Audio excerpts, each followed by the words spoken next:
Bubbles in your resin can be very frustrating, especially when you work so hard to make something beautiful, only to end up with a ton of bubbles in it. We've all been there, and I hear a ton of resin artists asking how they can eliminate bubbles. The truth is, there's no one method that's going to solve your problem. You will more than likely need to apply multiple techniques to reduce your bubbles. Bubble management is just a part of life when working with resin. You just need to learn how to deal with them. But don't worry, I'm here to help you out and show you some of the more popular methods to help you decide which one is best for you.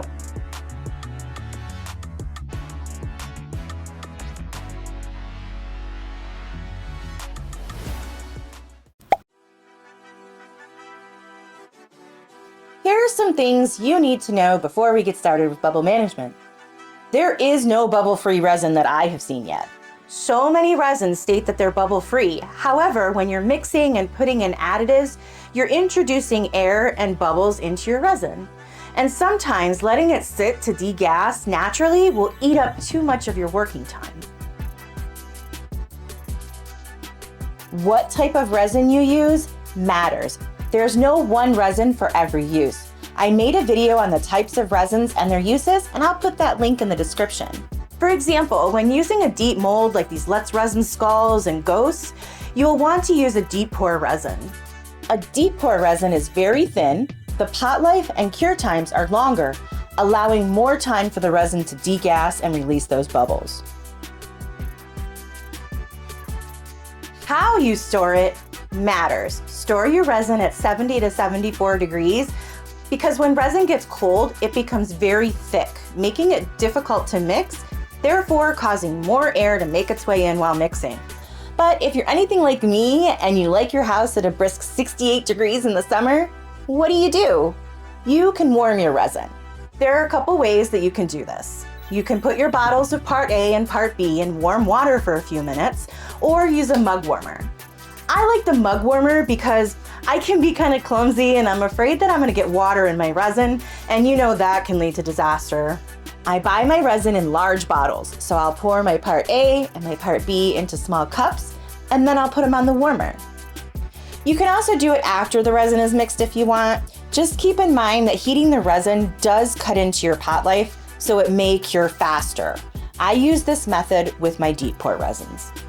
Heat can be your friend or your foe. Learning the right amount of heat to apply so that your piece doesn't flash cure or your resin fuse to your mold is crucial. The biggest cause of both of these incidents is too much heat. Whether it be a torch, a heating mat, high temperature of your work area, resin warming, or a combination of all of these.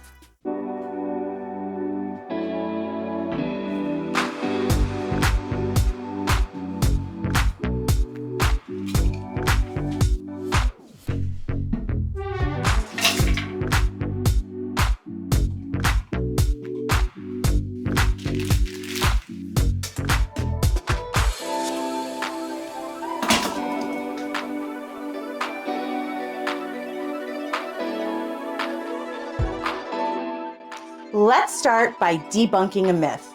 Using a wooden stick to mix your resin will cause bubbles. I have found this simply to not be true. I use wooden sticks a lot and even reuse them. When you buy kits, the manufacturer even includes wooden sticks in their kits. The bubbles you are seeing are from the mixing process. I also use silicone and plastic sticks and get just as many bubbles. If you're still concerned about the bubbles from wood, just use it a couple of times and leave some resin on it to seal them up, and now they're just as good as plastic sticks. Mix slowly. I know, I'm also impatient when mixing, and I just want to whip it up just to get it over with. But go slowly and scrape all the sides and bottom as you go. Mixing slowly reduces the chances of whipping air into your resin. Soaking your additives before adding them to your project. Have some seashells or some rocks that you want to add? Soak them in resin so that the resin can penetrate the additives and release the bubbles that are inside before adding them to your project. Using a vacuum chamber or a bubble remover. The bubble removers from resiners are essentially smaller and cheaper versions of a vacuum chamber. What a vacuum chamber does is it sucks all the pressure out of the container, causing the bubbles in the resin to rise to the surface and pop. Pro tip, ensure that you fill the cup only about halfway to account for all the bubbles that will rise. You don't want to spill resin all over the inside of your vacuum chamber. It's just a mess. Now, a vacuum chamber will give you a nice clear resin with very few bubbles. But remember, as you mix additives and even pour, you're still introducing bubbles. So even this method is not the one solution to your problem.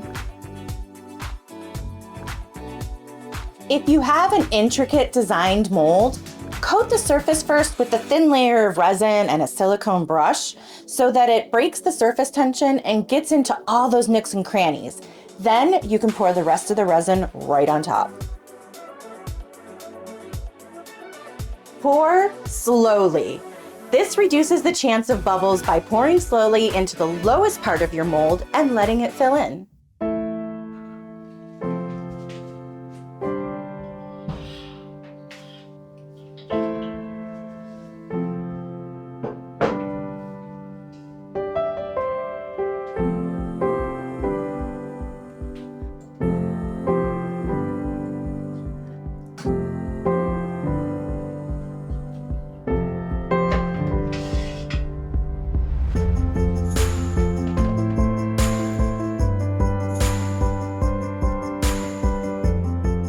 Using a toothpick or a small silicone tool to fish for bubbles. If you use a toothpick, just be careful not to scrape it against your mold or you'll scratch it. And what do I mean by fishing? Well, you notice when you're pouring into a mold with a point and the point doesn't always come out right? That is because a bubble got trapped. So when making a pyramid or an herb grinder, take a toothpick or a small tip silicone tool and get into that point to release the bubbles to the surface. You can do this with any bubbles you see at the bottom or in the middle of your mold.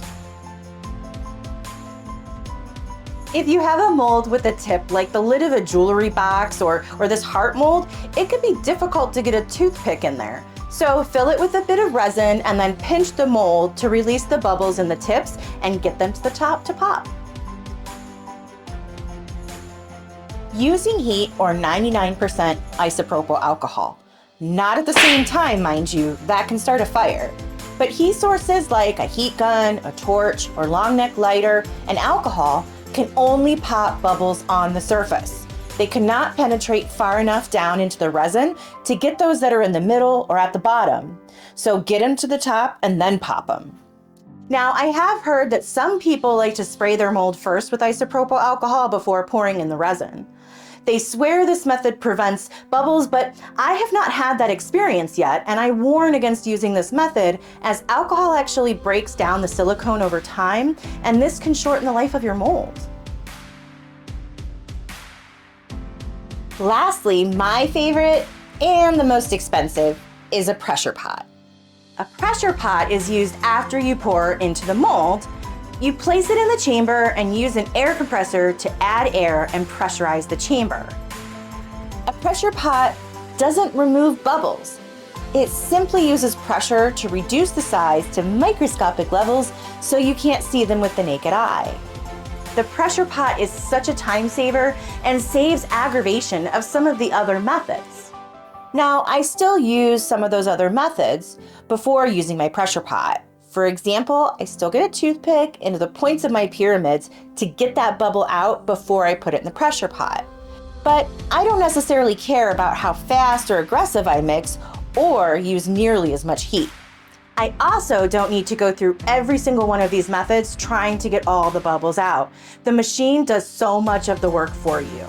However, it can be costly since not only do you need the pot itself, but also an air compressor. Not to mention the space that you need to store and use the pot and the compressor.